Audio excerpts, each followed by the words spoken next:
ভালো লাগছে একটা ভালোবাসা পেয়ে যে আমার মানে আমরা যেগুলো যেগুলো আসছে বলতে কি ওটা সবাই কিন্তু ভালোবাসা না করে এখানে কিন্তু দাঁড়ায় কিছু নাই প্রচন্ড লেভেলের ভিড় একটা সব দিক থেকে আসলে সবচেয়ে ভালো লাগছে। আচ্ছা, এছাড়াও মানিক ভাই আমি আপনার কাছে জানতে চাইবো, ফেসবুকে টাকা দিয়ে আপনারা কুষ্টিয়া শহরে বাড়ি করেছেন, এটা নজরবিহীন একটা ঘটনা। মানে ফেসবুকে কন্টেন্ট ক্রিয়েট করা কবে থেকে শুরু হলো, কিভাবে শুরু হলো, ভাবির কাছ থেকে জানতে চাই। ফেসবুকে কন্টেন্ট ক্রিয়েট শুরু করা হচ্ছে আমাদের 2022 সালে। মাত্র 2 বছরের ক্যারিয়ার, তার ভিতরেই এই যে টুকটাক করে পথ চলা, এর ভিতরে অনেক বাধা বিপত্তি তো আছেই। আর যেটা বললেন, কুষ্টিয়া শহরে আমরা বিশাল বড় একটা বাড়ি করে ফেলছি। আপনাদের কথা জানি সত্যি হয়, কিন্তু না, আমরা এখনো বাড়ি করতে পারিনি। দোয়া করবেন যেন করতে পারি। আপনাদের পেজ থেকে একটি ভিডিও আসছে, ফেসবুকের টাকা দিয়ে ফ্ল্যাট কিনেছে, এটা জাস্ট কন্টেন্ট ছিল। আমাদের ডুপ্লেক্স বাই ডিজাইন কমপ্লিট হয়েছে, আস্তে আস্তে আসলে আগাচ্ছি পথ। হ্যাঁ, এটা আচ্ছা, মানে ফেসবুকে কন্টেন্ট ক্রিয়েট করে মানে লাখ লাখ টাকা আয় করা যায়, এটা কি সম্ভব? কথা আছে পরিশ্রম সম্পর্কে কিন্তু আসলে পরিশ্রম করলে সবকিছু একটা সফল আসে। হ্যাঁ হয়, কিন্তু সবারই যে হয় এটা বলাটা ভুল। যার লাখে বেঁধে গেছে সে পারছে। আচ্ছা, আমরা একটু অন্য প্রসঙ্গে যাই মানিক ভাই। সামথিং একটু আপনাদের সংসারে মনে হয় প্রবলেম হয়েছিল, কেন, মানে প্রবলেম গুলো কেন হয় আপনাদের মধ্যে? আসলে এটা পার্সোনাল বিষয়টা হাইড করাটাই বেটার। আসলে লাইভে আমি বলেছিলাম, লাইভ গুলো কিন্তু অনেকগুলো প্রচুর লাইভ ভাইরাল হয়েছিল।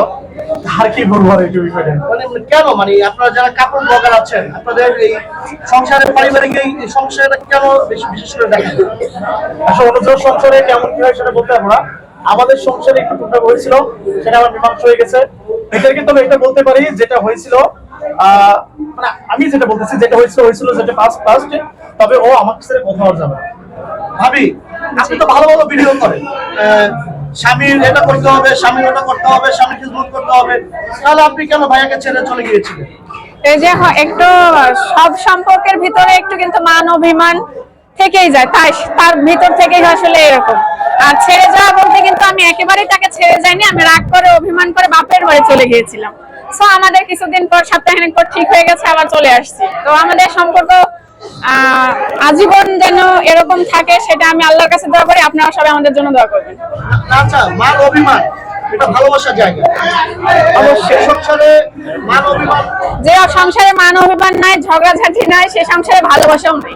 ভালোবাসা একটা গাইড কথা বলেছেন। মান অভিমানের ভিতরে স্বামীকে ছেড়ে, সংসার ছেড়ে চলে যেতে হবে, দূরে চলে যায়। দূরে চলে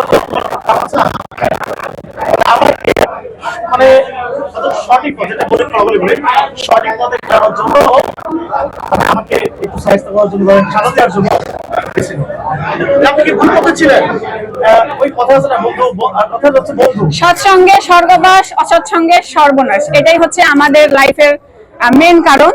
তো এরকম কিছু আমাদের জন্য হয়েছিল, তো এটার জন্যই আমি জাস্ট আমাদের লাইফটাকে আমাদের আগের মতো ঠিক করার জন্য এটা একটু জাস্ট একটু। আচ্ছা, এছাড়াও ভাবি আপনি স্বামীর মানে বিশেষ করে স্বামীদেরকে নিয়ে যে ভিডিওগুলো বানান খুব চমৎকার। Thank you.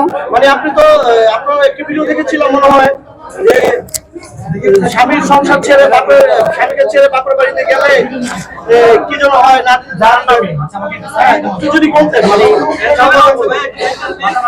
মানে আপনার এই কথার কারণে কি আপনারা ফেসবুকে আজকে এত ফেমাস? অনেকে কথার কারণে না, আসলে তো মানুষের ভালোবাসার সাপোর্ট। আমরা 2022 সালে মে মাসে আমরা ফেসবুক কন্টেন্ট পেজ করি এটা, আর ইউটিউব করি 2021 সালের সেপ্টেম্বর মাসে। আমরা ফেসবুকে এতটা 2 বছরের মধ্যে আমাদের কিন্তু অনেক প্রবলেম হয়েছিল পেজের উপরে, ডিবেটের উপরে, পোস্ট পেজের উপরে। তো টোটালি আমার কন্টেন্ট আপলোড করা হয়েছে প্রায় 1 বছর, প্রায় 4-5 মাস মতো। 1 বছর 4-5 মাসে আমরা 1 মিলিয়ন ফলোয়ার পাইছি। আলহামদুলিল্লাহ, অনেক সহজ পাইছি। এগুলো ভালোবাসার উপর ডিপেন্ড করে। অনেক মেয়ে আছে, অনেক ছেলে আছে অশ্লীলতা বেশি করে, কিন্তু মানুষ তাদের কিন্তু সাপোর্ট দেয় না। আমরা যদিও ঝগড়া ফানি ভিডিও করে থাকি, তাও কিন্তু মানুষের সাপোর্ট হয়েছে। মানিক ভাই, আপনাকে কিন্তু আমরা ক্যামেরা ফ্রেমে তেমন একটা দেখতে পাই না, বেশিরভাগই ভাবি কথা বলে। আমাদের ওইরকম ক্যামেরাম্যান নাই তো, সেজন্য আমি বেশিরভাগ ক্যামেরা থাকি। আসলে পরিচালক আর ক্যামেরাম্যান আর আমি হচ্ছে রিলসের ভিতরে বেশিরভাগ আমার থাকে। রিলস আপনাদের থাকা হবে।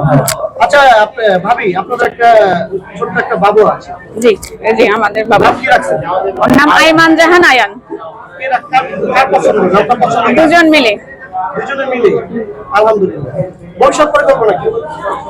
ভবিষ্যৎ পরিকল্পনা কাকে নিয়ে, আমাদের না ছেলেকে নিয়ে? আপনাদের পুরো সংসার নিয়ে। ভবিষ্যৎ পরিকল্পনা ইউএসএ যাওয়াটা ছেলের মতো।